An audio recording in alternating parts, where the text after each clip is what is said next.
Commissioner Madlanga ubonakale edikwe finish akakwazanga kuzibamba, edikwe nguLieutenant Colonel Gavin Jacob obeke testifya from izolo nge-3 kaJune 2026 until namhlanje nge-4 kaJune 2026. But before ndingena kwi-testimony yakhe ndinazisa into yoba yena ungubani.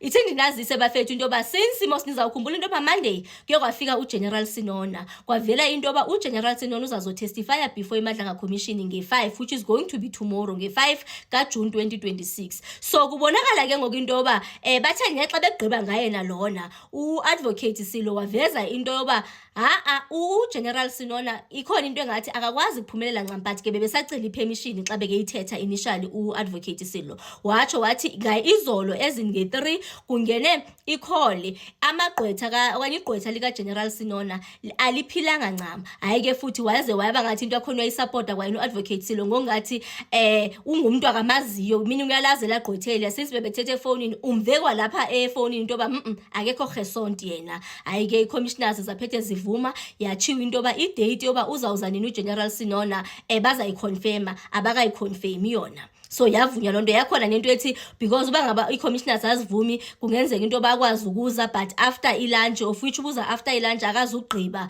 yaninzi nje lanto bathi it's fine maske nje balinde bazabona into ba uzazo-appeara nini kuMadlanga Commission. So uGeneral Sinona akasezi kusasa.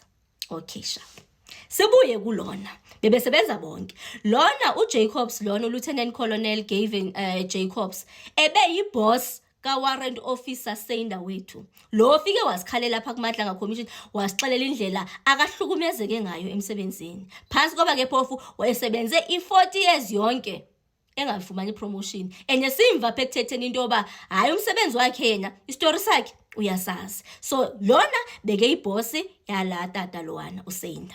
Hayi ke uza nathi ke uyasichazela uba yena istory sakhe sithini phansi kwalomcimbi wezaziyobisi ezathi zalahleke ePortshepstone 541 kilograms worth more than 200 million. Bafethu nasi simanganzani ixelela lo tata akekho xa kubhastwa ezaziziyobisi, uselifini uzihlelele futhi udanasile nje uselifini. Kungena icall ethi sokuneziyobisi ezifumanekile. Bafethu wavele wabona nje iChristmas izakayi-1 enyakeni waphela wayigqiba yena ngokwakhe ilifi yakhe, ukhansela ilifi yakhe wazibhuka back wabuyela emsebenzini net kanjalo ngendlela kavele waqonda ba Makhoba ngona nibonwa yini, wabona nje ba le wazibuyisela emsebenzini. So initially ubumva into yoba then wadlala indima yoba ezaziyobisi mazimuve uba niyakhumbula zazisesiphingwa ndithi, but then bazimuve esiphingo bazisa ePortshepstone kuma-Hawks office. Udlale indima yenapho, but initially ubumva into yoba ufuna ukushifta ibhaki to i-commander yakhe ngongathi i-commander yakhe le eyenza into eyaphana nge-instruction, but nje because iMadlanga Commission ayizange ukufundisa umatshontsho ukubhabha apha bamrubelele bamfaka ekoneni wa-end up evumeze ezinye zezinto ngowakhe umlomo. Bafethu uvumile into yoba kwezinye zezinto kazibhalwe kwi-affidavit yakhe uxokile. Into yoba xa kebuza into yoba kwakutheni niskipa because kukhona lapho bekethe kwakuyi-the only option into yoba basuse le esiphingo bazise ePortshepstone. Ubhale loo nto leyo uvume ngowakhe umlomo into yoba hayi waxoka xa ke sitsho njalo, meaning zazikhona ezinye option. Ingalibalanga into yoba kwatsho kwathiwa ukusuka esiphingo ukuya ePortshepstone was more than 100 kilometers, yet zazikhona ezinye indawo I think 2 or 3 if not mistaken engezaziye kuyo, but yena wakhetha baba ziyephi maziye ngapha. Hayi ke bafethu nje ngendlela kubonakala ngayo ubonakala ingathi bebesebenzisana noGeneral Sinona, besebenzisana nanoMpangase. Hayi bafethu yena nje ilanga nje usho uyazazi kulanda waka kuyinto yoba ene beka ngumuntu ke beka nebhongo emale sithi no ngiyawuthanda umsebenzi wami, hayi no ezipride, but nje bamgubhurure bamrubelele koneni ama-commissioners impundu zangaphandle.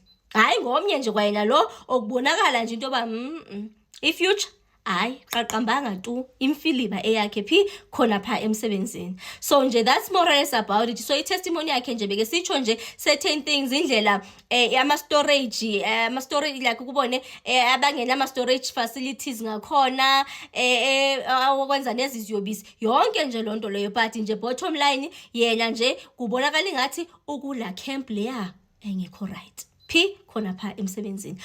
Phofu beke yibhosi kabani eka-warrant officer Carl Senda wethu ofike wasenzela esinye isijwili apha.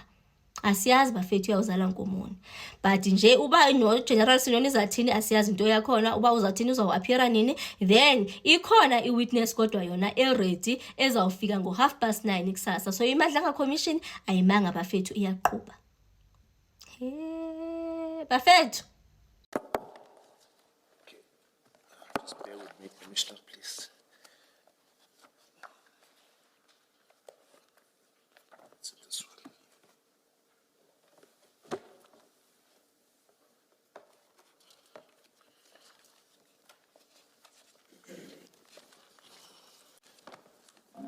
Can I help you? What are you looking for? I'm looking for my original statement, Commissioner, that I did file in the inquiry. I'm not sure where it is in your bundle, but I know. Give me a date, perhaps we'll be able to help you. Please try page 574, CJC 243.1.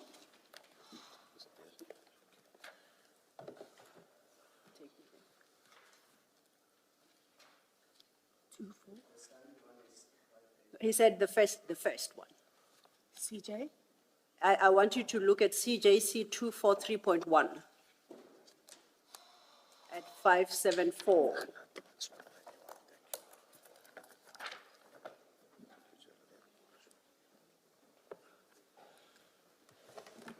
Yes. So that is, the first statement is unsigned that we find in the inquiry file. Is that the statement you are looking for?